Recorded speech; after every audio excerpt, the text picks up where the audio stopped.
Minute আসতেছে না, আসতেছে আসতেছে। সুপ্রিয় শিক্ষার্থী, আশা করি তোমরা ভালো আছো, আমিও ভালো আছি। করোনাকালীন এই সময়ে তোমাদের শিক্ষা আজ অচল প্রায়, কিন্তু তারপরেও অনলাইন, যেহেতু আমাদের সরকার অনলাইনে ক্লাস নেওয়ার জন্য বলছে, সেই জন্য তোমাদের এই আজকের ক্লাস নিচ্ছি অনলাইনে। আজকে আমার অধ্যায় হলো চতুর্থ অধ্যায়, সপ্তম শ্রেণী, বাংলাদেশ ও বিশ্ব পরিচয়। বাংলাদেশের অর্থনীতি নিয়ে আমি আজকে আলোচনা করব। বাংলাদেশ একটি কৃষিপ্রধান দেশ। এদেশের অধিকাংশ মানুষ কৃষির উপর নির্ভর করে এবং এই কৃষির উপর নির্ভর করে তারা কী করে জীবন ও জীবিকা নির্বাহ করে চলে। তবে শহরাঞ্চলের বিকাশের সঙ্গে সঙ্গে শিল্প ও বাণিজ্যের ভূমিকারও অনেক রয়েছে। অর্থনীতিতে ক্রমে গুরুত্বপূর্ণ হয়ে উঠছে এই যে শিল্পের প্রসার। তবে বর্তমান প্রতিযোগিতাপূর্ণ বিশ্বে কোনো শিল্পের বিকল্প নেই। এখন দেখব আমরা বাংলাদেশের শিল্প, পার্ট 2, বাংলাদেশের শিল্প। বাংলাদেশ একটি কৃষিপ্রধান দেশ, আমরা সকলে জানি, এবং সেই বাংলাদেশ যে কৃষিপ্রধান সেটা ব্রিটিশ আমল থেকেই চলে আসতেছে। তারপরেও ব্রিটিশ আমলে বাংলাদেশে কিছু কিছু শিল্প প্রতিষ্ঠান গড়ে উঠেছে। তার মধ্যে পাট, সুতা এবং কাপড়ের কলই ছিল প্রধান।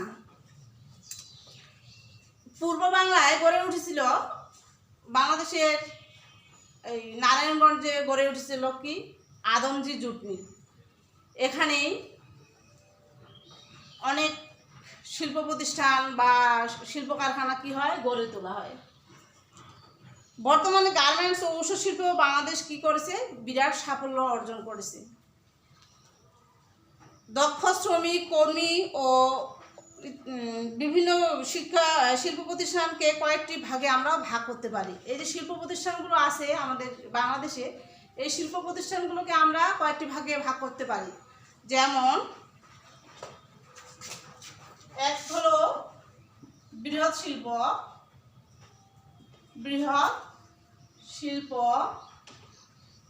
তারপরে হলো মাঝারি শিল্প, 2 নম্বর হলো মাঝারি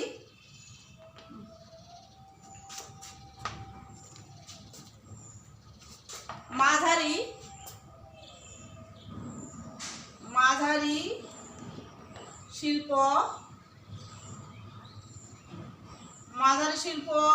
তারপরে হলো ক্ষুদ্র শিল্প,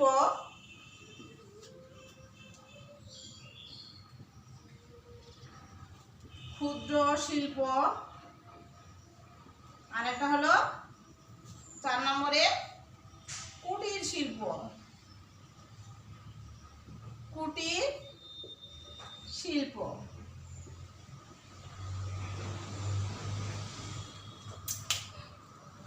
বৃহৎ শিল্প, মাঝারি শিল্প, ক্ষুদ্র শিল্প আর কুটির শিল্প।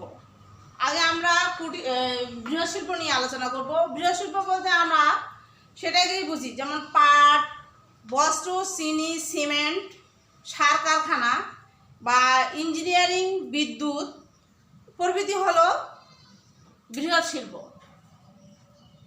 এসব শিল্পে প্রচুর মূলধন, দক্ষ শ্রমিক, আবার শ্রমিক ও কারিগর, প্রকৌশলী, বিশেষজ্ঞ ও অভিজ্ঞ ব্যবসায়ীদের সমন্বয়ে এই বৃহৎ শিল্প গড়ে ওঠে। এখানে শিল্পের উৎপাদনের ক্ষমতাও অনেক বেশি। দেশের চাহিদা মিটিয়ে উৎপাদিত সামগ্রীর একটা বড় অংশ কি করা হয়, বাইরের দেশে কি করা হয়, রপ্তানি করা হয়। জাতীয় অর্থনীতিতে এ ধরনের বৃহৎ শিল্প বিরাট ভূমিকা পালন করছে। দেশের অর্থনৈতিক হিসেবে কাজ করে এই শিল্পগুলো। তারপরে দেখবো আমরা মাঝারি শিল্প। আমরা মাঝারি শিল্প বলতে তাকেই বুঝি যে শিল্পে বা যে শিল্প প্রতিষ্ঠানে 1.5 কোটি টাকার বেশি মূলধন ব্যয় করা হয় তাকে মাঝারি শিল্প বলে। যে শিল্পে 1.5 কোটি টাকার বেশি মূলধন ব্যয় করা হয় তাকে আমরা কি বলি, মাঝারি শিল্প বলি। যেমন হালকা ইঞ্জিনিয়ারিং, সিল্ক, সিরামিক ও কোল্ড স্টোরেজ বা হিমাগার প্রভৃতি। দেশের চাহিদা পূরণ ও অনেক শিল্পের বা লোকে কর্মসংস্থান করে জাতীয় অর্থনীতিতে এই শিল্প কী করছে, বিরাট ভূমিকা রাখছে। এটা হলো আমার মাঝারি শিল্প। তারপরে আমি আসবো কি, ক্ষুদ্র শিল্প।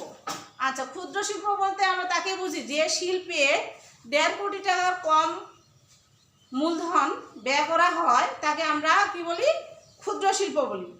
ক্ষুদ্র শিল্প ছোট ছোট জুতা বা প্লাস্টিক কারখানা বা খাদ্য প্রক্রিয়াজাতকরণ, এসব হলো ক্ষুদ্র শিল্পের উদাহরণ। তারপর দেখবো আমি কুটির শিল্প। আচ্ছা, কুটির শিল্প বলতে আমরা কি বুঝি, এই শিল্প প্রতিষ্ঠান ও বিপণনের কাজটি সাধারণত মালিক কি করে, নিজেই করে থাকে। দেশের তাঁত, বস্ত্র, মাটির জিনিসপত্র তৈরি, তারপর বাঁশ, বেত ও কাঠের কাজ, শাড়ি ইত্যাদি বা মিষ্টির প্যাকেট ইত্যাদি কি করে, বা আগরবাতি, এইসব শিল্পেও কি করে, এই কুটির শিল্পের উদাহরণ।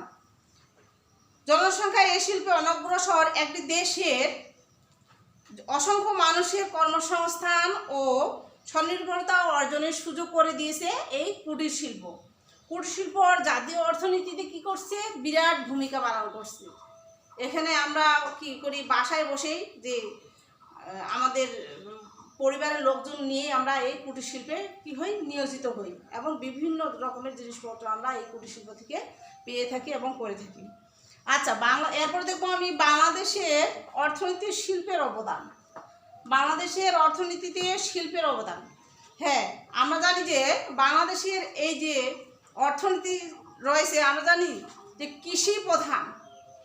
তারপরে কিন্তু শিল্পের অবদানটাকে আমরা শেষ করতে পারি না, বা অবদানটাকে শেষ করতে পারি না। নগরের বিস্তার ও মানুষের জীবনযাত্রার বৃদ্ধির ফলে পৃথিবীর অন্যান্য দেশের মতো বাংলাদেশেও কী করছে, এই শিল্পের ভূমিকা ক্রমে গুরুত্বপূর্ণ হয়ে উঠেছে। খাদ্যবস্ত্র, ওষুধের মতো জিনিসপত্রগুলো কী করছে, জিনিসপত্রগুলো তো বটেই, জ্বালানি, বিদ্যুৎ, নির্মাণ সামগ্রী ছাড়া আমাদের জীবন আজ কী হয়েছে, অচল হয়েছে। আর এগুলো আমরা কোনো না কোনো কি শিল্প থেকে কী করে থাকি, পেয়ে থাকি। শিল্প খাতে কর্মসংস্থানের সুযোগ মানুষকে শিক্ষা ও প্রযুক্তির দিকে কি করেছে, এগিয়ে দিয়েছে। তারপর আধুনিক তথ্য প্রযুক্তির ব্যবহার দেশের গণ্ডি ছাড়িয়ে কি করছে, আমাদেরকে বহির্বিশ্বের সাথে পরিচয় করে দিয়েছে। এরপর দেখো বাংলাদেশের শিল্পের ভবিষ্যৎ সম্ভাবনা।